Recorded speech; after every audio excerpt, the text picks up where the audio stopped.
मध्य प्रदेश में कोरोना के बढ़ते मरीज और ओमिक्रॉन के बढ़ते खतरात के बीच हुकूमत ने बड़ा फैसला लिया है। हुकूमत ने रियासत में अब फिर से नाइट कर्फ्यू लगाने का फैसला किया। वज़ीर आला शिवराज सिंह ने कोरोना के बढ़ते खतरात और आवामी बेदारी को लेकर जहां रियासत की आवाम से खिताब किया, वहीं उन्होंने रात 11 बजे से सुबह 5 बजे तक नाइट कर्फ्यू लगाने की हिदायत जारी की।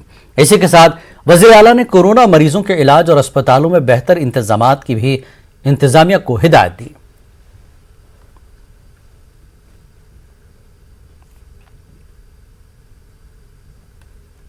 हरिद्वार में 3 रोजा धर्म संसद का इनकाद मुतनाज़ा मजहबी लीडर याति नरसिंहानंद की जानिब से किया गया। इस धर्म संसद में मुसलमानों के खिलाफ ज़हरफशानी की गई। याति नरसिंहानंद मुसलमानों के खिलाफ जंग की बात कहते हुए यहां तक कहा कि हिंदू हथियार उठाएं ताकि 2029 में मुसलमान मुल्क के वज़ीर आज़म न बन पाए। धर्म संसद में साबिक़ वज़ीर आज़म मनमोहन सिंह को भी धमकियां दी गई।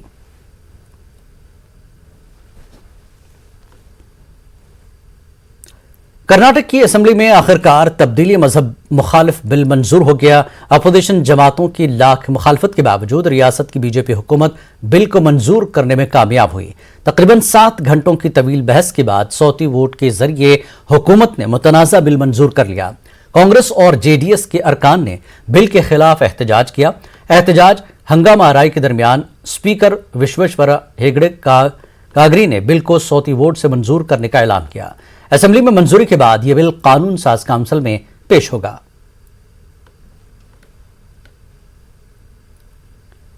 तब्दीली मजहब पर पाबंदी के जरिए कर्नाटक की बीजेपी हुकूमत एक मजहब एक नजरिए के अपने एजेंडे को नाफिज करने की कोशिश कर रही है। बेंगलुरु में इंडियन यूनियन मुस्लिम लीग के रियासती सदर मोहम्मद जावेदुल्लाह ने यह बात कही। मोहम्मद जावेदुल्लाह ने कहा कि 2 दिन कबल असेंबली में पेश किया गया तब्दीली मजहब मुखालिफ बिल दस्तूर हिंद के खिलाफ है। इंडियन यूनियन मुस्लिम लीग इस बिल के खिलाफ मुल्क भर में एहतजाज करेगी। जरूरत पड़ने पर अदालत का दरवाजा खटखटाएगी।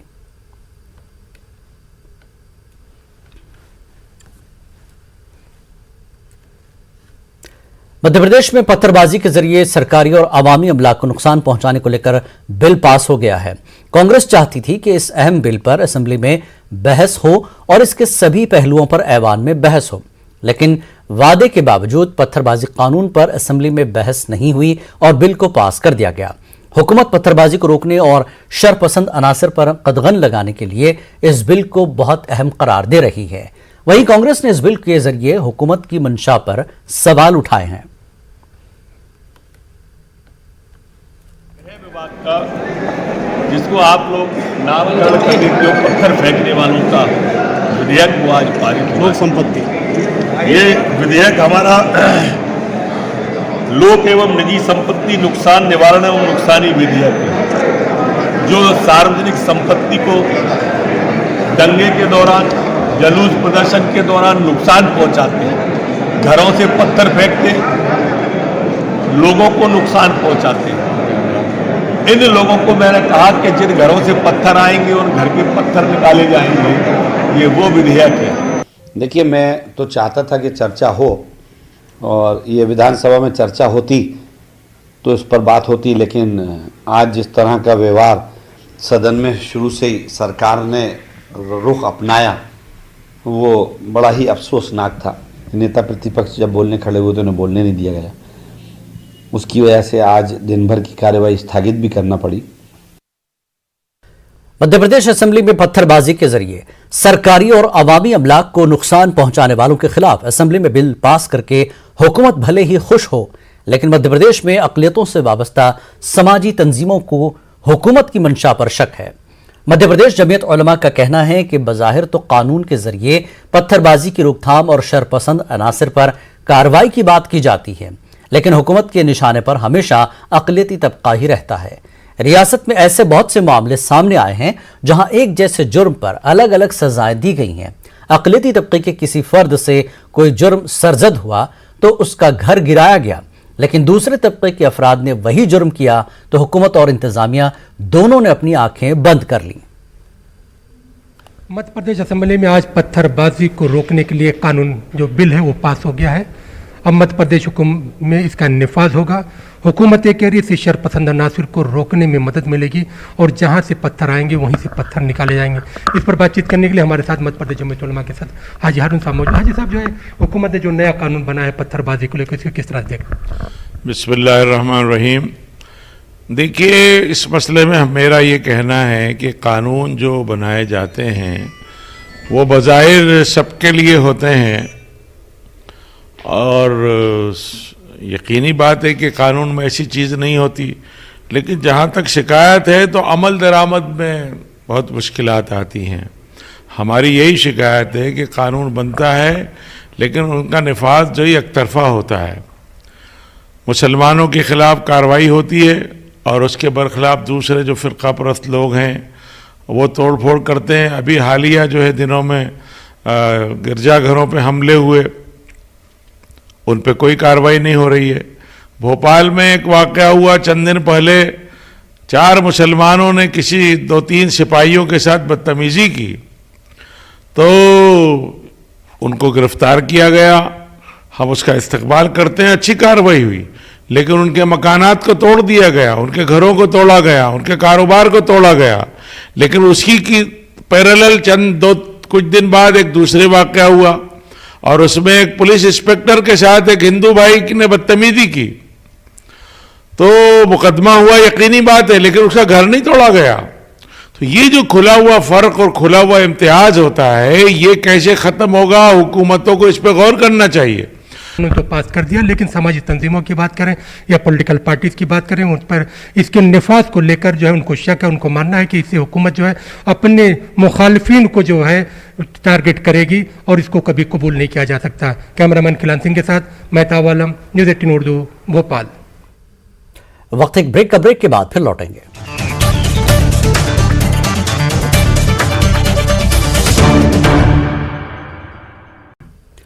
दिल्ली फसादात से जुड़े मामलों की जांच में मुनासिब पेशरफ्त न होने पर अदालत ने बरहमी का इजहार किया। अदालत ने जांच के अमल में ताखीर, पुलिस की तसाहुली, वकला की समाअत के दौरान गैर हाजिरी पर बरहमी का इजहार करते हुए पुलिस की सरजनिश की। पेशे की रिपोर्ट।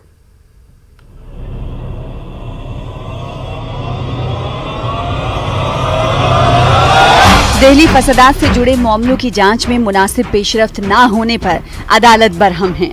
अदालत ने जांच के अमल में ताखीर, पुलिस की तसाहुली, वकला की समाअत के दौरान गैर हाजिरी पर बरहमी का इजहार किया है। बरहमी का इजहार करते हुए पुलिस की सरजनिश की। जांच को आगे बढ़ाने के ताल्लुक से अदालत के हुक्म की तामील न होने पर भी chief metropolitan magistrate Arun Garg ने नाराजगी का इजहार किया। उन्होंने तफ्तीशी अफसर और दिल्ली क्राइम ब्रांच के डीसीपी से दरियाफ्त किया है कि हुक्म अदूली के लिए उनके खिलाफ मुनासिब कार्रवाई क्यों न की जाए।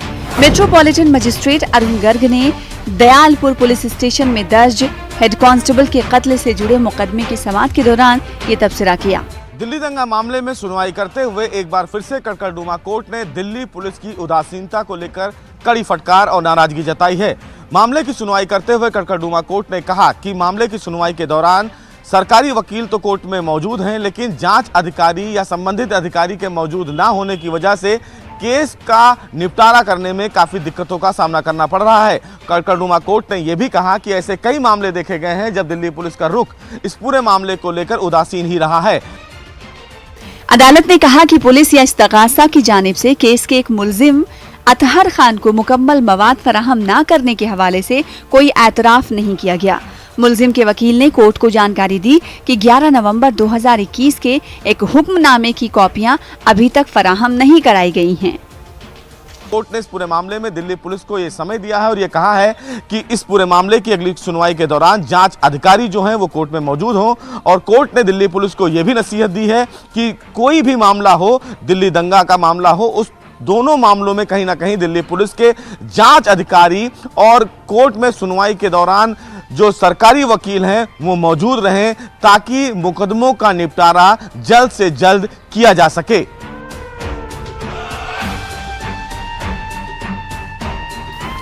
ये पहला मौका नहीं है जब अदालत ने इस्तगासा को अदालती हुक्मनामे की तामील ना करने और कार्रवाई से गैर हाजिरी पर आड़े हाथों लिया हो।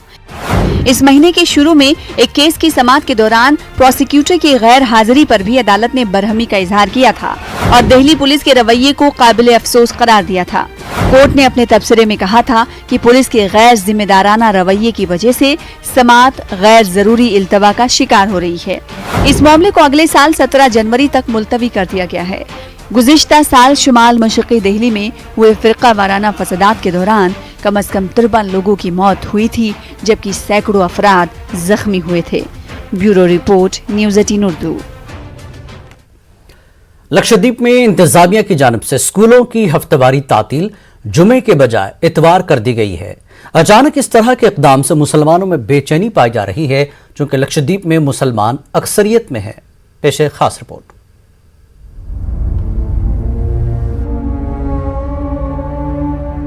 लक्षद्वीप जजीरे की 96% आबादी मुसलमानों पर मुश्तमिल है। ऐसे में मरकजी इंतजामिया की जानिब से स्कूलों की हफ्तावारी तातील जुमा के बजाय इतवार कर देने के खिलाफ अवाम में शदीद नाराजगी है। बीजेपी के साबिक लीडर प्रफुल्ल पटेल को लक्षद्वीप का मुंतजिब बनाए जाने के बाद अवाम में बेचैनी है। अवाम का इल्जाम है कि प्रफुल्ल पटेल अपने फैसलों के जरिए इस जजीरे की सकाफती शनाख्त को खत्म करने की कोशिश कर रहे हैं। सेव लक्षद्वीप फोरम ने इंतजामिया के फैसले की मुखालिफत करते हुए कहा है कि इस इक़दाम का मकसद खित्ते के सकाफती शनाख्त को खत्म करना है। सेव लक्षद्वीप फोरम सियासी और मजहबी जमातों की नुमाइंदा जमात है। फोरम की जानिब से जारी किए गए बयान में कहा गया है कि जजीरे की शनाख्त को बर्बाद करने की एक दानिस्ता कोशिश है। एडमिनिस्ट्रेटर प्रफुल्ल पटेल बिला वजह यहाँ के गरीब शहरियों को मुश्तइल कर रहे हैं, लेकिन हम ऐसा नहीं होने देंगे। दूसरी जानिब इंतजामिया ने 17 दिसंबर को जुमे की तातील को इतवार की तातील से बदलने की नोटिफिकेशन में कहा है कि ये कौमी ज़वाबित के मुताबिक है और इसका मकसद वसाइल के भरपूर इस्तेमाल को यकीनी बनाना है। वाज़ेह है कि जुमे की नमाज के पेश नजर लक्षद्वीप में गुज़िश्ता 3 दहाइयों से जुमे को ही तातील रहती है। यहाँ मुसलमानों की आबादी 66,000 है, जो कुल आबादी का 96% है। Bureau report, news 18 Urdu. Ghaziabad Loni assembly हल्के के रुकन असेंबली नंदकिशोर गुर्जर ने लोनी में चिकन की एक दुकान को बंद करा दिया। नंदकिशोर गुर्जर ने दुकानदार से धमकी भरे लहजे में कहा कि दुकान बंद करके चले जाओ, नहीं तो जेल चले जाओगे। रुकन असेंबली ने दुकान बंद कराने पर अपना मौक़िफ़ बयान करते हुए कहा कि यहाँ पर दुकान की वजह से ट्रैफिक जाम हो जाता है। उन्होंने कहा कि यह सब पुलिस की सरपरस्ती में हो रहा है। रुकन असेंबली ने कहा कि इस ताल्लुक से उन्होंने SSP को जानकारी दी है। नंदकिशोर गुर्जर ने कहा कि लोनी में तजावुज़ात बहुत ज़्यादा हैं और ये ज़मीन माफियाओं के जरिए चलाया जा रहा है।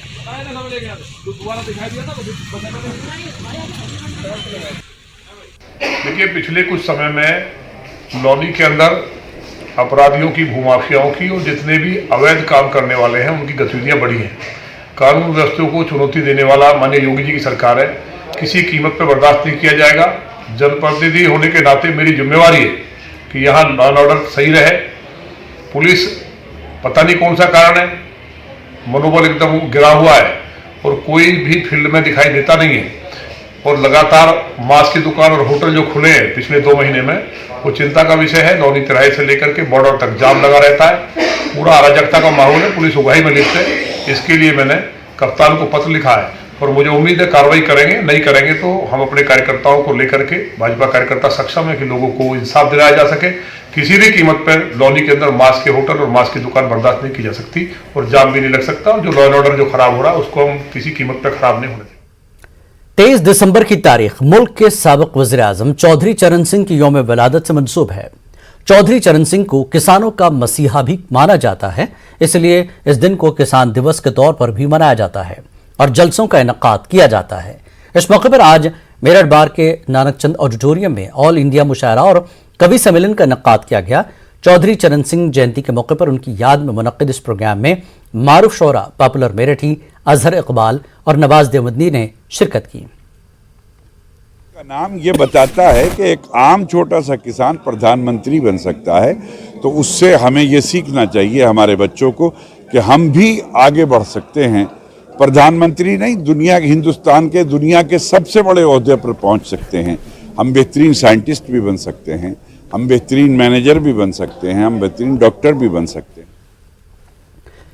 मध्य प्रदेश के पंचायत इंतखाबात में ओबीसी रिजर्वेशन पर सुप्रीम कोर्ट के जरिए रोक लगाए जाने के बाद रियासत की सियासत में बीजेपी और कांग्रेस के बीच सियासी घमासान जारी है।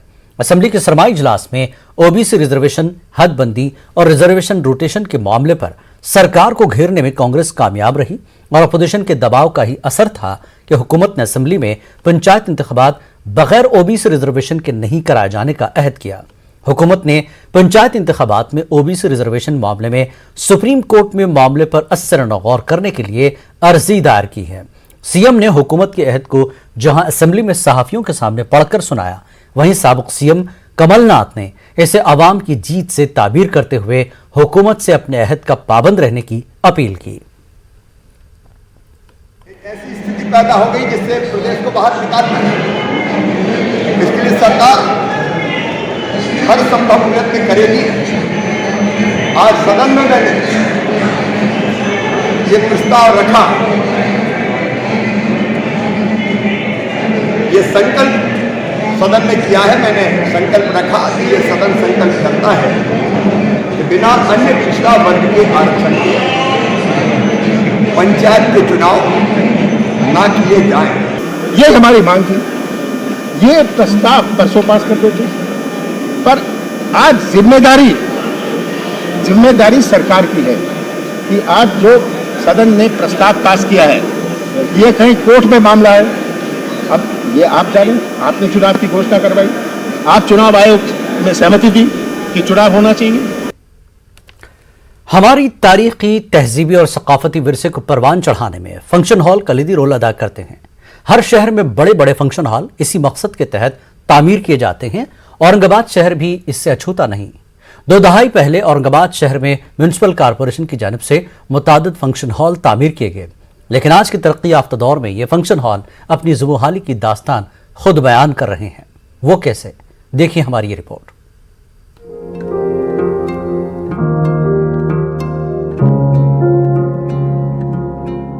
मेरा नाम नेहरू भवन है।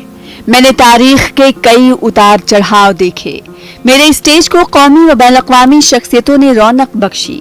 मैं आज भले ही खंडर में तब्दील हो चुका हूँ, लेकिन मेरे दामन में इस शहर की तारीख, तहजीब और सकाफत के अनमिट नक़ूश पोशीदा हैं। आज मेरी खिड़कियों पर घास उगाए हैं। मैं जंगली झाड़ियों का मस्कन बन चुका हूँ। मेरी दीवारें बोसीदा हो चुकी हैं। मैं एक खंडर बन चुका हूँ, लेकिन मैंने एक ऐसा दौर भी देखा है जब मैं शहर की शान हुआ करता था और मेरे दामन में इंसानी सरों का हुजूम ठाठे मारा करता था, लेकिन अब मेरे वजूद पर सवालिया निशान लग चुका है। कॉरपोरेशन की तरफ से कई इमारतें तामीर हुई, जैसे नेहरू भवन आज सिर्फ एक खंडर की शक्ल में वहां पे खड़ा हुआ है। बीच में सुना जाए वहां कोई शॉपिंग कॉम्प्लेक्स बनाया जाएगा, यानी वो जो हॉल की हैसियत है वो खत्म कर दी जाएगी। दूसरा रह गया मौलाना आजाद रिसर्च सेंटर नाम का रिसर्च सेंटर है। मेरा नाम मौलाना आजाद रिसर्च सेंटर है। मेरे क़याम का मकसद उर्दू में तहकीक और रिसर्च को बढ़ावा देना और अदबी प्रोग्रामों की तरक्की और तरवीज में कलियदी रोल अदा करना था। रिसर्च के नाम पर मेरे दामन में एक लाइब्रेरी है जहां मुश्किल से ही कोई आता है। बाकी कॉन्फ्रेंस हॉल में अदबी और सकाफती प्रोग्राम होते हैं। मेरी तामीर के बाद हुक्काम ने मेरी तरफ तवज्जो करना मुनासिब नहीं समझा। मेरे चाहने वालों ने कई मर्तबा मेरी हालत जार को हुक्काम तक पहुंचाया, लेकिन किसी ने मुझ पर तवज्जो नहीं दी।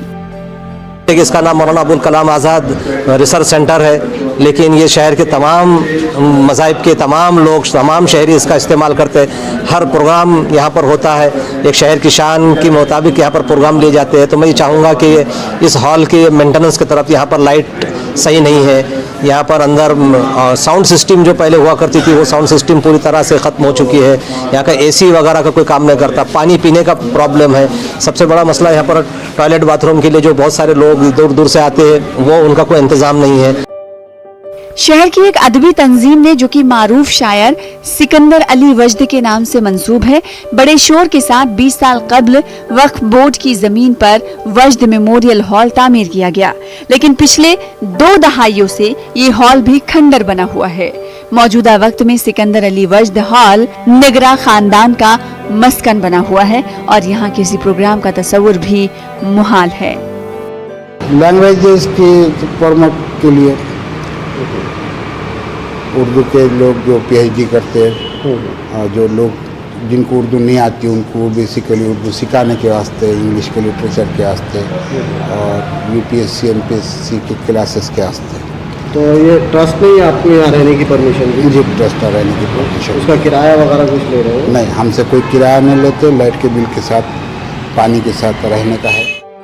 औरंगाबाद शहर को अदबी सरगर्मियों का गहवारा कहा जाता है, लेकिन म्युनिसिपल कॉरपोरेशन और खुद शहर की अदबी तंजीमें अदबी और सकाफती विरसे को बचाने में कितनी संजीदा हैं, इस बात का अंदाजा बखूबी लगाया जा सकता है। न्यूज़ 18 उर्दू के लिए औरंगाबाद से अजहरुद्दीन की रिपोर्ट।